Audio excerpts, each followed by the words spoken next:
भारत ने फिर से दुनिया के मंच पर अपनी क्रिएटिव ताकत दिखाई है। अमेरिका के कोलोराडो में आयोजित इंटरनेशनल स्नो स्कल्पचर चैंपियनशिप 2026 में टीम स्नो इंडिया ने शानदार प्रदर्शन करते हुए ब्रॉन्ज मेडल और पीपल्स चॉइस अवार्ड दोनों जीते हैं। इस अंतर्राष्ट्रीय प्रतियोगिता में भारत की टीम ने एक अनोखा और सोचने पर मजबूर करने वाला स्नो स्कल्पचर तैयार किया है।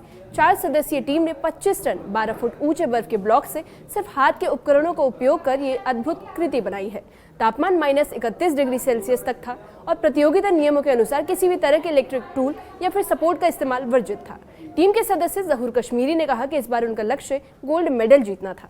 संसाधनों की कमी के बावजूद टीम ने शानदार प्रदर्शन किया। उन्होंने बार बार सरकार से अंतर्राष्ट्रीय प्रतियोगिता में भाग लेने वाले उपकरणों और कलाकारों के लिए उचित उपकरण मुहैया कराने की अपील की है।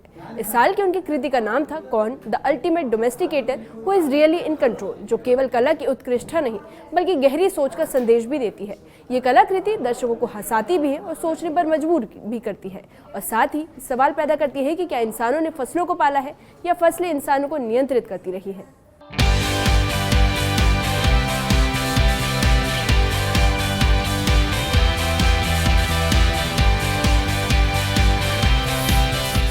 शानदार कलाकृतियां, माइनस तापमान और भारत का बेहतरीन प्रदर्शन। ब्रेकनरिज इंटरनेशनल स्नो स्कल्पचर चैंपियनशिप में विश्व की तमाम टीमों ने हिस्सा लिया। प्रतियोगिता में नियम थे कि कोई भी इलेक्ट्रिक टूल या आंतरिक सहारा इस्तेमाल नहीं कर सकता।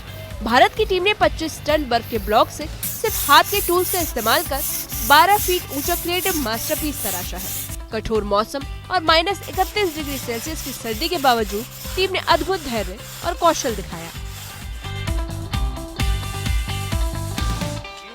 टीम स्नो इंडिया में शामिल थे जहूर कश्मीरी, मृदुल उपाध्याय, सोहेल मोहम्मद खान और अमेरिकी कलाकार मैट सैली।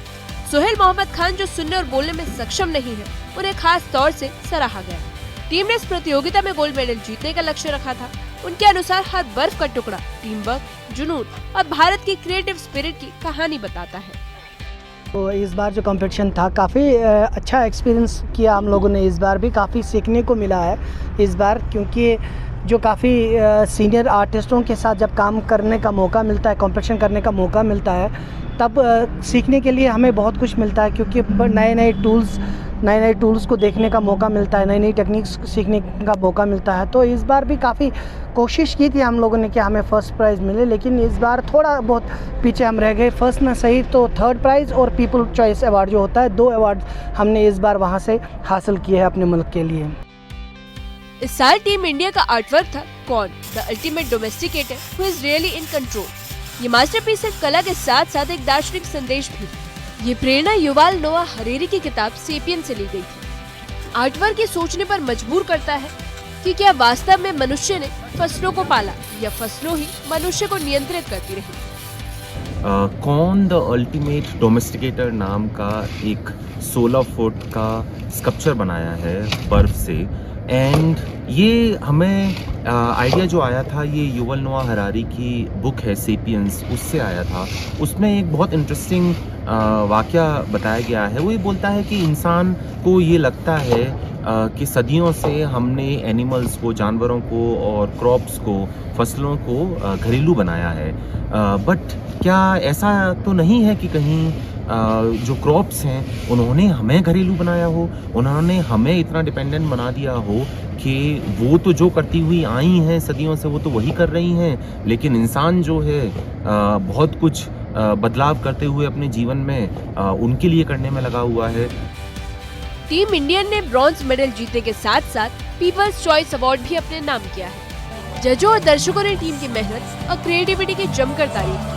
इस प्रतियोगिता में कोरिया ने गोल्ड और मंगोलिया ने सिल्वर मेडल जीते।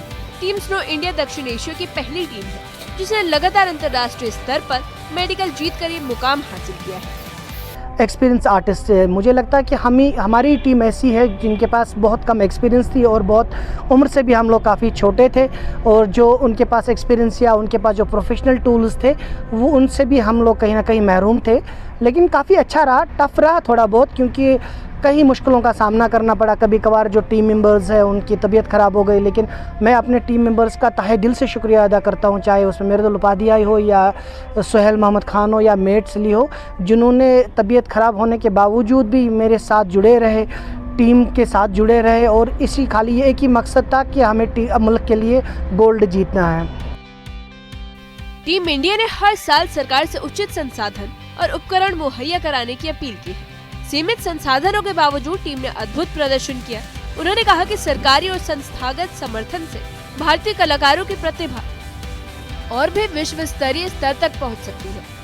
पर फिर हिंदुस्तान का नाम रोशन करते हुए टीम इंडिया ने, जो टीम स्नो इंडिया ने अमेरिका की रियासत जो है वहाँ पे उन्होंने मुनक़दा बावकार इंटरनेशनल स्नो स्कल्पचर चैम्पियनशिप 2026 में अपनी मुनफरिद और फ़िक्र अंगेज़ तख्लीक का रन जो है वो उन्होंने अपने नाम कर दिया है और उन्होंने बाज़ाब्ता तौर पर इसमें कांसे का तमगा जो है वो जीत लिया है।